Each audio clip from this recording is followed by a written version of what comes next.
Bom dia, estamos aqui com mais um Educa Brasil, o nosso encontro com a educação. Hoje nós vamos entrevistar a professora doutora Maria Luísa Xavier. Ela é especialista em educação pela Universidade Federal do Rio Grande do Sul. Ela esteve em Curitiba no final de semana participando do quarto Seminário de Disciplina Educação Contemporânea. É promovido pela iniciativa privada, pelas escolas privadas, aconteceu no Sindicato das Escolas Particulares. Bom dia, professora. Bom dia. Muito obrigado pela sua presença aqui no nosso programa.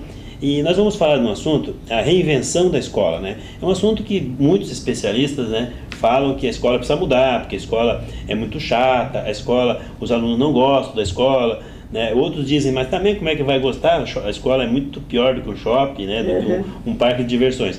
Mas é possível, é necessário mesmo a reinvenção da escola? Olha, Adalberto... Ademar. Essa pergunta é interessante porque há muitas pesquisas no mundo inteiro mostrando que os adolescentes, principalmente, gostam muito da escola. Não há nenhuma rechaço à escola. Eles gostam de se encontrar com seus amigos, eles gostam do recreio, eles gostam de ir para o bar, eles gostam da entrada, da saída, da educação física. O enjoado, às vezes, é ter que assistir aula, né? Então, isso parece que é um consenso entre muitos adolescentes, né? E, como eu estava comentando aqui antes de começar o programa, há um professor português respeitado, Antônio Novo, que estuda muito a formação de professores, que diz que, na verdade, ser professor hoje é mais difícil que há uns anos atrás. Porque há uns anos atrás iam para a escola crianças e jovens cujas famílias tinham muita clareza que a escola era uma instituição inquestionável.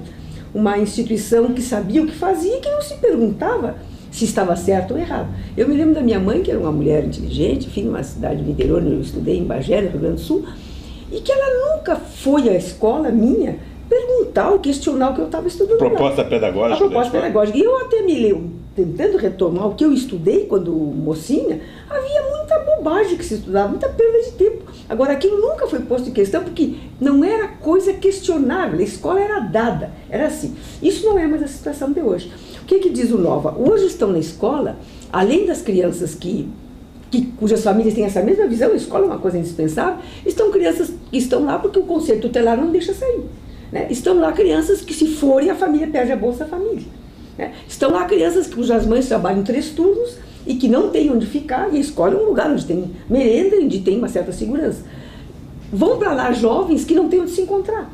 Nas periferias das grandes cidades não há parques, não há praças, não há clubes, né, nem quadra de esportes, né, e o lugar é muito perigoso, muito tenso. Então, a escola onde eu me encontro com meus amigos, eu vejo tem uma relativa segurança. Uma relativa segurança, um lugar até agradável, tem muitas árvores, fica até embaixo, enfim. Né? Então, a escola hoje é frequentada por uma população muito diferenciada, consequentemente... E com objetivos completamente diferentes. Com objetivos muito diferentes. Consequentemente, isso há uma grande repercussão no ambiente escolar. E os professores ficam muito atrapalhados, com sua razão, para como lidar com essa diversidade de gente que estão lá por fins diferentes dos deles, professores, que seria passar seus programas. Ensinar aquelas crianças. Né? Enfim. Então, isso tem, com essas políticas de inclusão adotadas no país e no mundo nas últimas décadas, isso se intensificou porque nós estamos com uma população muito diferente dentro da escola. Não só essas todas que nós falamos, como ainda, desde Salamanca para cá, 94, enfim, as classes especiais, as crianças com necessidades especiais, ditas necessidades especiais, são incentivadas a ir para a escola regular. São obrigadas, inclusive. Obrigadas, hoje é legislação, né? Então, elas devem, as crianças brasileiras, estarem juntas, o que politicamente é correto, eu acredito. Agora, não vamos dizer que é fácil. Não é fácil se trabalhar. Pedagogicamente é bem complicado. É bastante complicado. Eu preciso mais recursos, mais gente, mais tempo. Preparação do professor. Preparação do professor. Né? Agora, independentemente disso, ainda, eu preciso ter... Aí é que entra essa questão da reinvenção da escola. A instituição é essa. Está aí para abrigar, hoje, uma população muito grande, muito diferenciada.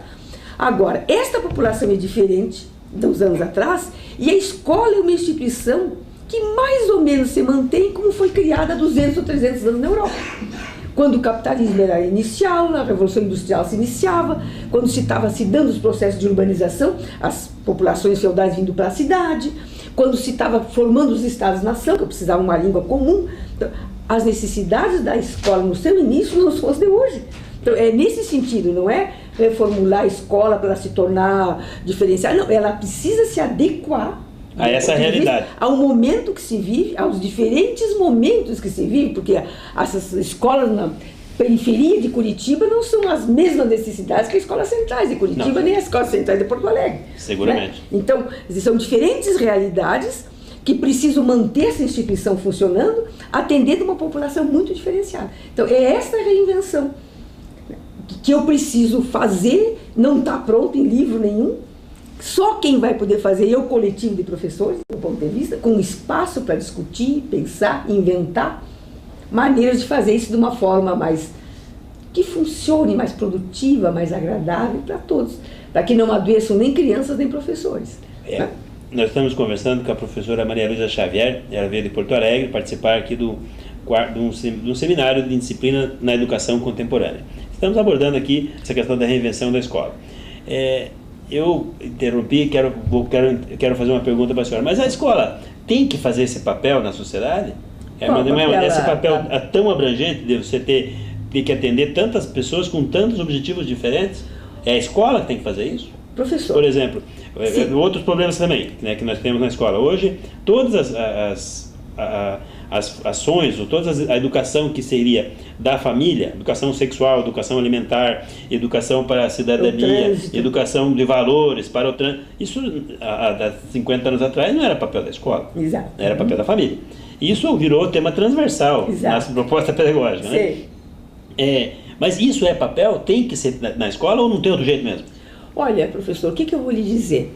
Acho que o ideal é que isso seja retomado pelas diferentes instâncias da sociedade, que a sociedade como um todo se veja como educadora das gerações novas que estão aí. Né? Há até projetos falando hoje, com esse projeto de transformar a escola em escola de 2 turnos, turno integral, né? Educação integral, né? Há muito cuidado, eu tenho até participado no MEC, lá na Secretaria da SECAD, que tem esse projeto, com a ideia de que isso não seja mais do igual, que não seja o segundo turno repetido que faz o primeiro, 2 vezes a mesma coisa, né? A ideia é que se possa pensar paulatinamente, no fundo é uma retomada dessas funções pelo resto da sociedade, né? Que se faça no contraturno uma possibilidade da criança e do jovem conhecer a sua cidade e ver os aspectos culturais da sociedade, que isso é educação. Possa frequentar os teatros, os cinemas, os parques, os museus, as escolas de samba, as igrejas, os parques esportivos, enfim, onde tudo se aprende, onde há cultura e aprendizagens diferenciadas, né? Para que a escola, já que para algumas famílias precisa ser um espaço de contenção dessas crianças, porque a família está na rua, né? Então, já que precisa, porque eu tenho sérias dúvidas se isso é a melhor coisa, a mim me parece que o ideal é que uma criança conseguisse continuar um meio turno na sua casa e um meio turno na escola. Mas, quer dizer, para essa sociedade que inventou esse jeito de viver... Cidade urbana, e todo mundo trabalha muito, todo mundo trabalha muito, que, como eu lhe digo, será que a escola tem que abarcar tudo isso? Por enquanto ela está fazendo isso porque ninguém está fazendo. Porque não tem outro lugar. Agora, o ideal é que a gente partisse para apelar para o bom senso da sociedade, para que ela retomasse uma forma de vida mais humana, mais adequada. Que os pais tivessem tempo para educar seus filhos, que os pais tivessem tempo para conversar com seus filhos. Então, muitas coisas ficariam de menor tamanho para a escola, né? Porque na verdade é exigir demais. Nós falamos até a questão da preparação do professor. Você pega um professor de 5ª ou 8ª de geografia, ele faz faculdade, aprende os conteúdos de geografia, mas ele não aprende na faculdade como é que ele lida com o conflito na sala de aula, com um conflito desse que a senhora falou, de um grupo de adolescentes de idades diferentes, de interesses diferentes, culturas diferentes, objetivos diferentes, vai ter um conflito natural. O professor não foi preparado, não está preparado, e na maioria das vezes nem sabe o que vai enfrentar quando chega na escola, porque não tem a menor noção da vida real lá na escola, né?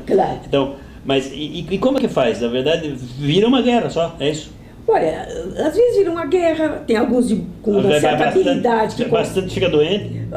Alguns adoecem, outros conseguem inventar formas de viver. Agora, o que sem dúvida, foi como eu fechei a minha fala hoje de manhã, o que sem dúvida precisa ser feito, independente da sociedade se alertar para a necessidade de se organizar para viver de uma forma mais saudável para todos, né? E até atendendo mais os jovens, enfim, não deixando essa função apenas para o professor. Além disso, me parece que nós precisamos mexer profundamente nas licenciaturas, na formação dos professores, principalmente esses de 5ª, 8ª e de ensino médio. Porque eles, enquanto a sociedade não se altera, eu não sei se depois até não precisaria, eles estão recebendo jovens com essas necessidades, precisando ser ensinados, educados, conhecendo valores, sendo informados sobre esse mundo que eles estão vivendo, coisas que ninguém está fazendo com esse jovem. Então, os professores deles, mesmo que ele seja de geografia ou de biologia, ele precisa dar conta disso. Precisa dar conta desse conflito, né? Dessa relação dessa situação, social. dessa relação. Né? Que é um conflito um pouquinho da natureza humana, mas é uma relação social conflituosa, como todas as relações. Exato, né? Exatamente. Então, nesse sentido aqui, as licenciaturas, essa formação de professores, precisa se adequar ao momento que se vive. Tem um autor que a gente gosta, estuda, o Miguel Arroyo, de Minas, que ele diz que nós temos que primarizar o ensino fundamental. É dar aquele caráter de escola primária, nossa antiga escola primária, para o ensino fundamental como um todo. Porque o professor primário olhava para o aluno como um ser integral, com quem eu me preocupava com a formação dele mais completa. Né? Então, esse professor de quinta, sexta, sétima, oitava tem que fazer isso, porque não tem quem esteja fazendo. Mas a segmentação vai na contramão dessa história. A segmentação está em questão. Né? É isso que eu digo, ao reinventar a história, isso também entra em questão. Quer dizer, quando se a escola foi montada, a escola que a gente tem de modelo, que a escola foi um modelo europeu, me parece, no ensino da modernidade, quando o homem deixa de acreditar que Deus explica o mundo, e eu assumir com a minha razão, a capacidade de entender o mundo que está aí, para poder dar conta desse mundo tão complexo, separa tudo aos pedacinhos. Digo que isso é geografia, que isso é história, que isso é matemática, que isso é inglês. O mundo não está separado aos pedaços, o mundo é uma coisa mais uniforme. Né? Eu mexo muito com minhas alunas. Se vocês chegarem e se disserem assim, uma noite estrelada. O que é uma noite estrelada? É geografia? Ou é literatura? Ou é poesia? Ou é astronomia? Ou é astrologia? Né? Talvez matemática. Ou talvez matemática. Uma noite estrelada é uma noite estrelada. Agora, como eu não dou conta disso tão difícil, eu digo, não, agora vamos estudar geograficamente uma noite estrelada, claro, os astros são esse e aquele. Literatura, vamos estudar a poesia, a lua. A filosofia. Exato. Então, na verdade, este mundo aos pedaços, que foi o currículo disciplinar, esse uma montado, espécie de modelo industrial que nós tivemos. Modelo separado, porque a fábrica era os pedaços, fordista, enfim. Este modelo está em questão, porque as grandes questões do mundo de hoje não estão dentro das disciplinas. Lhe digo, a influência da eleição do Obama. Em que disciplina o senhor estuda isso, se pegar uma sozinha? Não tem? Nós temos que entrar na literatura, no português, na filosofia, na política, até na química, quem sabe, na futura guerra mundial, no petróleo lá dos Iraque, enfim. Então, os problemas humanos, que é o que eu acho que a escola tem que discutir com os seus alunos, eles não cabem mais dentro dos pedacinhos da disciplina. Por isso essa questão de se trabalhar hoje interdisciplinarmente, alguns temas. Mas aí volta de novo a preparação do professor. A preparação da sociedade, que você não tem. O professor da sociedade, por exemplo, ele diz, então uma licenciatura apenas em geografia, eu não sei se vai dar conta deste mundo. Talvez nós tenhamos que ter preparações mais interdisciplinares. Esse é o modelo finlandês. Na Finlândia, o professor é de até sexto ano, né? Sexto ano é o mesmo professor, da mesma turma. Ensina 4 idiomas, ensina... Isso que o senhor disse é uma coisa muito importante. As escolas, atualmente, nós que a gente conhece, elas têm de primeira a quarta, mais ou menos, quarta série, um professor único, mais polivalente, que dá conta das áreas. Esse professor trata mais de uma forma integral. Humaniza melhor. Quando começa a chegar a quinta, que vai entrar tudo aos pedacinhos, como os alunos têm grandes dificuldades da passagem da quarta para a quinta, eles começam a preparar as crianças na quarta, na terceira, até na segunda já está tudo aos pedaços para se preparar para preparar para ficar pedaço. Preparar para trabalhar em pedaços, que é muito complicado. Enquanto que algumas escolas já em Porto Alegre, eu acho que em outros lugares, estão fazendo o contrário. Estão não fragmentando nem a quinta nem a sexta, para que o aluno também continue com, não digo um professor único na quinta, mas 2, 3 professores. Ou a figura do professor regente. Professor regente, professores trabalham em equipe, entrando, por exemplo, o português junto com os estudos sociais. Aliás, porque quem é que estuda português sem ter fundamento de um texto? Como é que tu estuda a ciência sem estudar a tua língua? Onde é que tu lê? Na linguagem. Então elas podem perfeitamente entrar junto. né? E aí tem os tais da grade curricular, né? Não sei Sim. se lá no Rio Grande do Sul é assim, aqui no Paraná não pode trabalhar história e geografia junto, tem que ser Sim. separado, Sim. tem que ter nota separada, Sim. tem que ter Olha, prova professor, separada. eu não posso ter garantia, porque eu não sou especialista em legislações, até porque eu acho enjoado, aprendi, não sei lá, porque eu não sou especialista, mas eu não sou, né? Mas o que a gente ouve contar é que, principalmente da última LDB para cá, 96 para cá, a legislação é bastante flexível. A gente não faz mais inovação porque a gente não do ponto de vista da escola, ou não pode, porque há possibilidades. Eles organizaram de diferentes maneiras, né, desde que se trabalhe as questões básicas de um país, isso eu acho que não se tem dúvida. Nós não estamos mais aprisionados pela legislação, nós estamos aprisionados pela tradição. A gente não se anima a fazer essa reinvenção, porque não é fácil mesmo. Não é fácil. Nós voltamos à preparação, como é que nós aprendemos, e isso vira uma repetição. Vira uma repetição, só que o mundo mudou muito. Né? Verdade, mudou e muito. E muito. Bom, nós estamos aqui entrevistando a professora Maria Luísa Xavier, ela veio do Rio Grande do Sul, da Universidade Federal do Rio Grande do Sul, para o 4º Seminário de Disciplina da Educação Contemporânea. Estamos aqui falando da reinvenção da escola. Nós já vamos voltar a falar sobre ela. Nós temos que reinventar o aluno. A pergunta que eu vou fazer para ela, vocês ficam pensando, né, que daqui a pouco ela vai responder, né? Eu quero lembrar vocês, nós temos o nosso site do Instituto, institutoeducabrasil.com.br. No site você consegue baixar os programas, né? Tem o áudio dos últimos 10 programas. Se você gostou das entrevistas que viu na TV, indique para os amigos que você pode ouvir lá no seu computador durante a semana, durante as próximas semanas, né? Também quero lembrar que o nosso programa é repetido durante a semana na TVA, no canal 17. É uma parceria do Instituto com a TVA. E a TVA reprisa gratuitamente os nossos programas, então as pessoas também têm a oportunidade de nos encontrar e de participar dessas discussões que nós sempre estamos levando aí nos domingos de manhã aqui na Band, né? Professora, nós precisamos mesmo reinventar a escola, né? Eu acho que assim, reinventar no sentido mais amplo da palavra. De adequar Mas ao e o momento aluno? que você vive. O aluno, essa é uma questão também muito interessante, que ser aluno é uma questão cultural e não genética. Quer dizer, eu não nasço aluno, em posturas de aluno, em posturas escolares. Porque aluno é sem luz, né? Sem luz, né? Exato. Vem daí, então, né? Eu não nasço com essa postura, eu não aprendo isso. Aliás, eu não aprendo nada que não me seja ensinado. E ninguém é sem luz, em princípio. Eu nasço na espécie e só me torno gente se a geração mais velha... Se os adultos fizerem o seu papel, me ensinarem a tradição, enfim. Né? Então, uma das coisas que eu estudei, principalmente na fase do meu doutorado, foi essa questão, porque eram umas questões disciplinares que me interessavam, essa questão das posturas de aluno. E o que a gente vai se dando conta, que a escola moderna tinha muita clareza que uma das suas funções era domesticar esses corpos que não se paravam para que eles se prestassem para ficar mais controlados. Não era por mal, porque eles estando mais controlados, mais contidos, teriam condições de fazer uma aprendizagem maior e ao mesmo tempo aprenderem a não dar conta dos seus impulsos sempre que lhe desse vontade. Gentificar um pouco.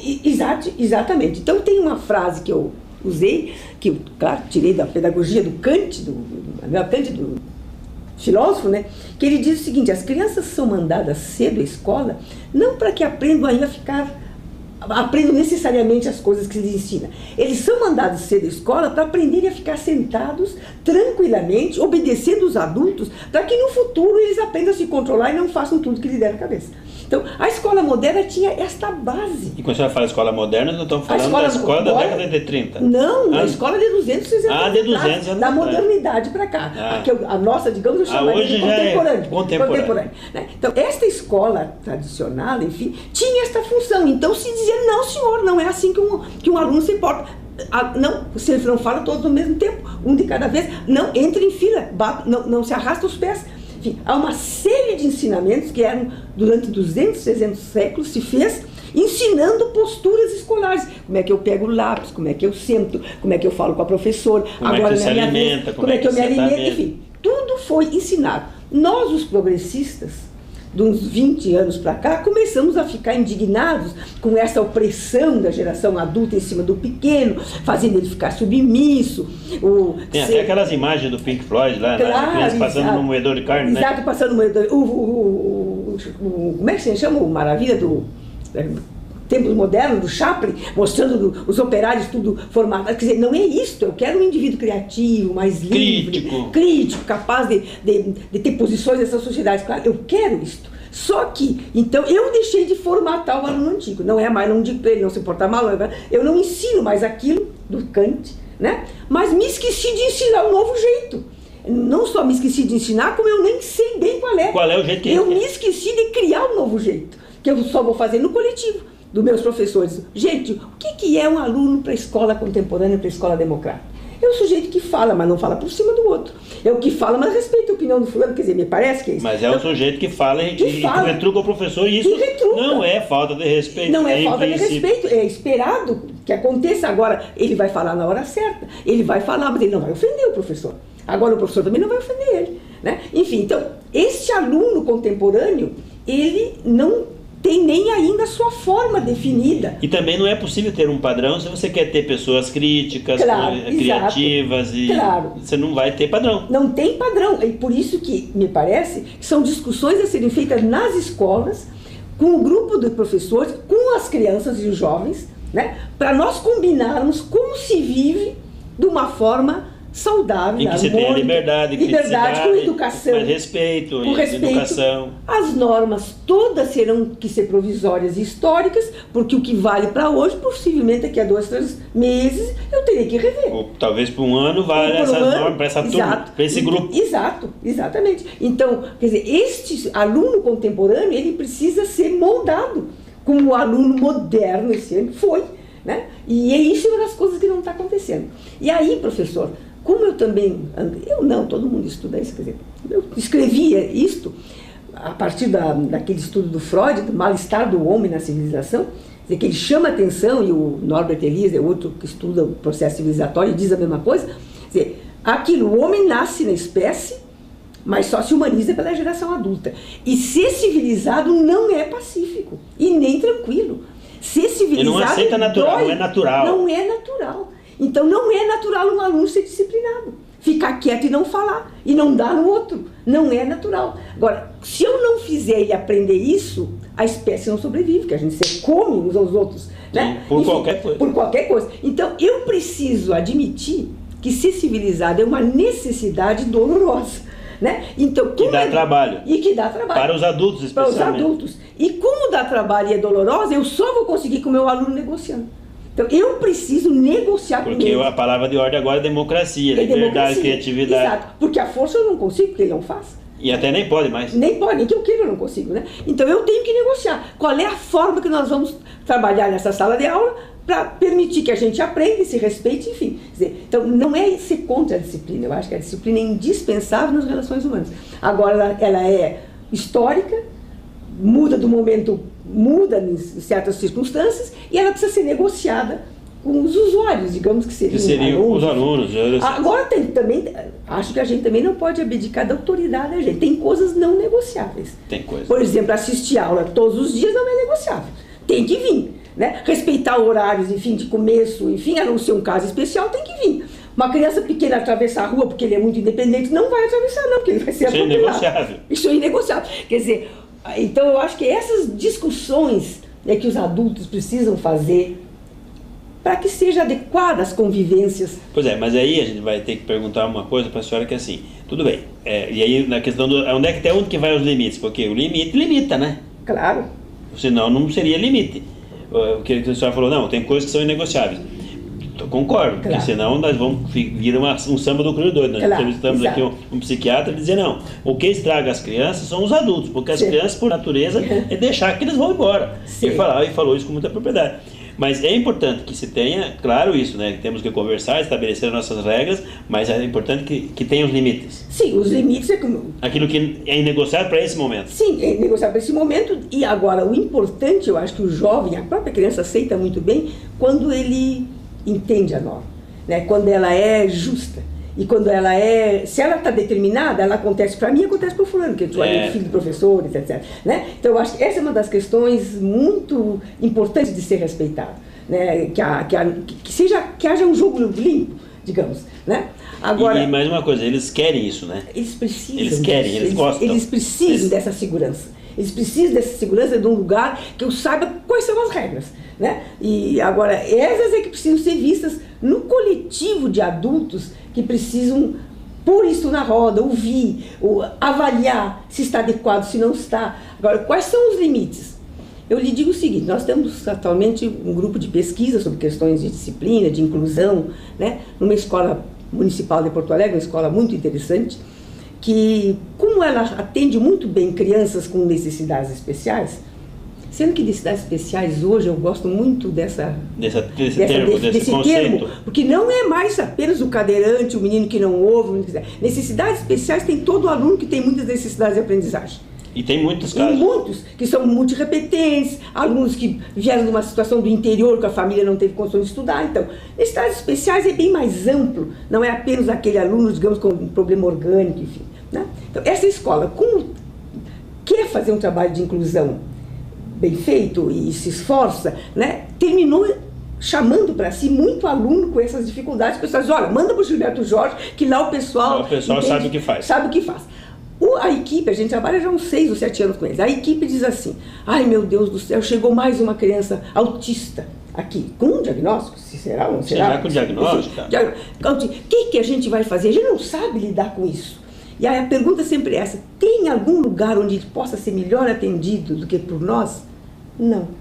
Então deixa aqui, vamos ver o que a gente faz. Vamos resolver. Vamos ver o que a gente faz. Então a escola está inventando maneiras de lidar com diferentes síndromes, né? E a gente tem visto coisa muito bonita. Por exemplo, um menino grande que tem lá, adotado, e tem toda paralisia cerebral, enfim, digamos que seria um desenvolvimento mental diferenciado, menor, não é? E esse menino babava muito, não tinha controle, né? Se molhava, então ele vivia de cabeça baixa, constrangido.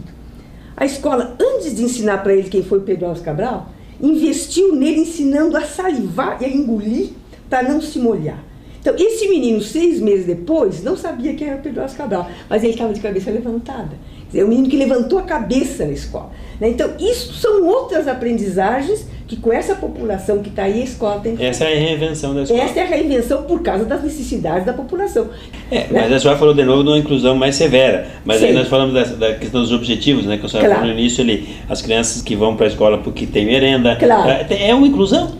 É uma inclusão social, porque ele não está lá para aprender, ele não quer nem saber daquilo. Claro, agora, eu tenho como adulto, e como eu acredito que aprender é uma coisa indispensável, eu tenho que puxá-lo para a sala de aula com um projeto interessante. Encontrar um jeito, né, de fazê-lo. E eu acho projetos interessantes, isso que a gente está vendo, nem todos, mas se vê, quando o projeto é interessante, eles estão lá dentro, né? Agora, é bonito de enxergar isso. Agora, você falou, e eu queria voltar a isso, a questão dos limites.